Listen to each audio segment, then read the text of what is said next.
अस्सलाम वालेकुम फ्रेंड्स। आज इस टॉपिक पे हम बात करेंगे वो adjusting entries. Adjusting entries are general entries recorded at the end of accounting period to adjust income and expense account so that they comply with the accrual concept of accounting.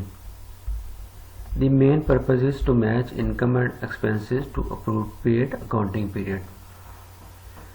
Accrual basis concept जो है वो ये कहता है कि आपकी जो income जिस साल में हुई है उसी साल में ही रिकॉर्ड करनी है, एक्सपेंस जिस साल में या जिस पीरियड में हुए हैं उसी साल या उसी पीरियड में बुक करने हैं।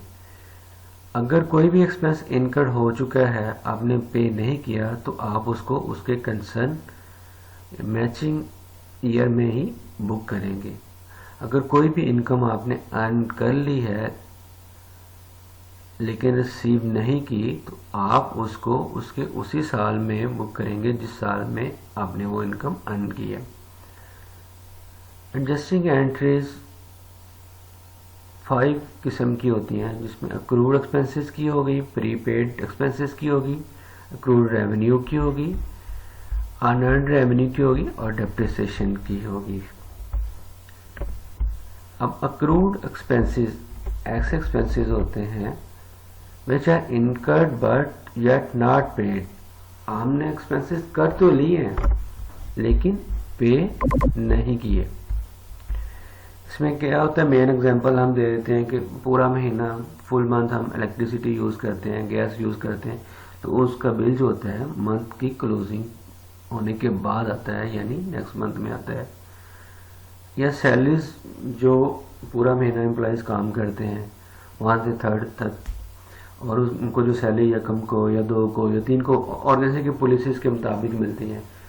तो जब अकाउंटिंग पीरियड क्लोज हो रहा होता है तो हमारी रिस्पॉन्सिबिलिटी होती है कि जिस पीरियड की हमने सैलरी या यूटिलिटी बिल या इलेक्ट्रिसिटी कंज्यूम की है उसी पीरियड में हम उसको बुक करें। तो इससे एक तो इनकम स्टेटमेंट इफेक्ट होती है जिसमें एक्सपेंस हिट होते हैं जाके, और दूसरा बैलेंस शीट जिसमें हम पेमेंट ना करने की वजह से लायबिलिटी बुक करते हैं। इसके हम यहाँ पर छोटी सी एग्जांपल दे रहे हैं। ABC Limited pays salaries for the month of December 2019 Rs 1 lakh on 3rd January। ABC Limited एक कंपनी है जो कि अपने एम्प्लॉई की दिसंबर की सैलरी 3rd जनवरी को पे करती है, और सपोज कि दिसंबर 2019 जो उसका है क्लोजिंग मंथ है फाइनेंशियल पीरियड का,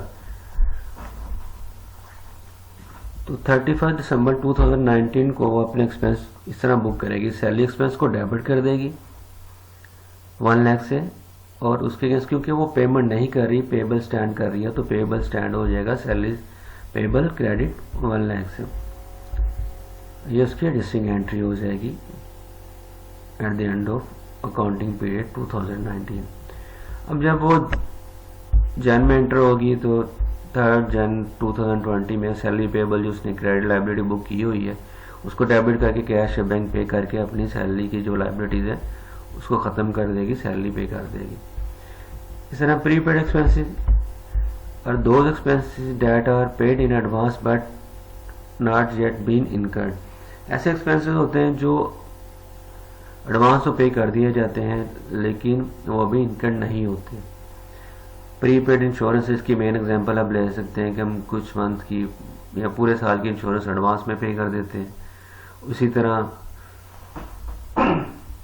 बाज़ ऑर्गेनाइजेशन रेंट्स एडवांस में अपना पे करती हैं। तो ये छोटी सी यहाँ पे एक एग्जांपल लेते हैं। ABC लिमिटेड कंपनी रेंट पे कर रही है एडवांस 50,000 अपने वेयर हाउस का, और ये रेंट पे कर रही है 31 दिसंबर को, जो रेंट है जन 2020 का। तो 31 दिसंबर का क्योंकि ये एक्सपेंस नहीं है तो वो रेंट नहीं बुक करेगी बल्कि प्री पेड रेंट बुक करेगी 50,000 का, और क्योंकि कैश आ रहा है तो कैश जो है उसका 50,000 से या बैंक उसका क्रेडिट हो जाएगा और प्रीपेड रेंट डेबिट हो जाएगा। यानी रेंट एक्सपेंस बुक नहीं किया बल्कि प्रीपेड रेंट जो कि करंट एसेट की शेप है उसकी जगह में उसको रिकॉर्ड कर लिया गया। अब 3rd पे आ जाती है अक्रूड इनकम। यानी receivables. Accrued income is income which has been earn but not yet received. ऐसी इनकम जो अर्न तो कर ली है लेकिन अभी रिसीव नहीं की। तो इसकी भी, क्योंकि ये तो अर्न तो कर ली, इनकम तो अर्न कर ली है, बेशक वसूल की नहीं या नहीं की, तो इसको हम अपनी इनकम तो बुक करेंगे, हमारा प्रॉफिट एंड लॉस में इनकम स्टेटमेंट इनकम में बुक होगी, इसकी सारी बात है। तो हम एग्जांपल लेते हैं, ABC limited receive interest 20,000 on bank deposit for the month of December 2009 on 1 जनवरी 2020। 20,000 रुपया एबीसी लिमिटेड 20,000 जो है दिसंबर 2019 में इंटरेस्ट अर्न करती है, और जबकि ये रिसीव करती है जैन 2020 में। यानी जो डिपॉजिट कराया बैंक में उसका जो दिसंबर का मार्कअप है दिसंबर 2019 का, वो 1 जनवरी 2020 को उसको मिल रहा है एबीसी लिमिटेड को। क्यों? अब 31 दिसंबर 2019 उसका क्लोजिंग पीरियड है और उसने अपना इनकम रिकॉर्ड करनी है, इनकम उसको मिली नहीं है, तो वो क्या करेगी, ABC limited interest receivable debit करेगी 20,000 से। रिसीवेबल है, अभी रिसीव नहीं किया लेकिन अर्न कर लिया है, तो इंटरेस्ट इनकम क्रेडिट करेगी 20,000 से। यानी एक तरफ रिसीवेबल स्टैंड कर लेगी 20,000 से, दूसरी तरफ अपनी इनकम को शो कर लेगी एबीसी लिमिटेड 20,000 से, और ये उसकी एडजस्टिंग एंट्री हो जाएगी। अब जब 1 जन 2020 आया, बैंक ने अकाउंट में पैसे ट्रांसफ़र कर दिए उसके, तो उसका बैंक डेबिट हो जाएगा 20,000 से, और जो रिसीवर स्टैंड किया हुआ था, डेबिट किया हुआ था, उसको क्रेडिट कर देगी सेम अमाउंट से।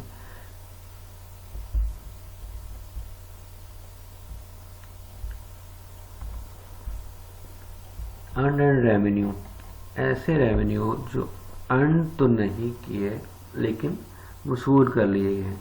Amount received in advance but not yet received. बाद का कुछ ऑर्गेनाइजेशनों का बिजनेस ऐसा होता है कि वो कॉन्ट्रैक्ट बेसिस पे काम कर रही होती हैं, साल 6 महीने का कॉन्ट्रैक्ट कर लिया, उसकी अमाउंट एडवांस में रिसीव कर ली, जैसे सॉफ्टवेयर हाउसेज हो गए, कंसल्टेंसी फर्म होगी। तो जब सपोज एक कंपनी 2019 उसका क्लोजिंग ईयर है, 2019 में कोई अमाउंट रिसीव कर रही है इन एडवांस फॉर 2020 के लिए, तो वो उसका अर्न रेवेन्यू हो जाएगा। यानी उसने कैश तो रिसीव कर लिया, उसका कैश या बैंक तो डेबिट हो गया उस अमाउंट से, लेकिन वो उसका उस पीरियड का रेवेन्यू नहीं है, उस पीरियड की इनकम नहीं है, बल्कि वो तो नेक्स्ट पीरियड की इनकम है, उसके अगेंस्ट उसने अभी सर्विसेज प्रोवाइड करनी है। तो वो फिर क्या करेगी कि अपने बैंक को डेबिट कर लेगी जितनी अमाउंट रिसीव करेगी, और जिससे रिसीव करेगी उसको स्टैंड कर लेगी उस क्रेडिट के तौर पे, वो अपनी लायबिलिटी बुक कर लेगी। जैसे यहाँ पे एक एग्जांपल है, ABC limited has sold software to XYZ limited and received the subscription fee on 31 December 2019 RS 1 lakh for 2020। यानी कि एबीसी लिमिटेड ने XYZ लिमिटेड से सॉफ्टवेयर की सब्सक्रिप्शन फीस रिसीव की है 2019 के एंड पे फॉर 2020। तो अब क्योंकि ये इनकम 2020 की है ना कि 2019 की, तो एबीसी लिमिटेड अपने बैंक अकाउंट को डेबिट करेगी 1 लाख से, और XYZ लिमिटेड को क्रेडिट करेगी 1 लाख से। यानी एक तरफ तो उसका एसेट में इजाफा हो गया, करंट एसेट में बैंक में इजाफा हो गया, दूसरी तरफ अभी इनकम अर्न नहीं की गई।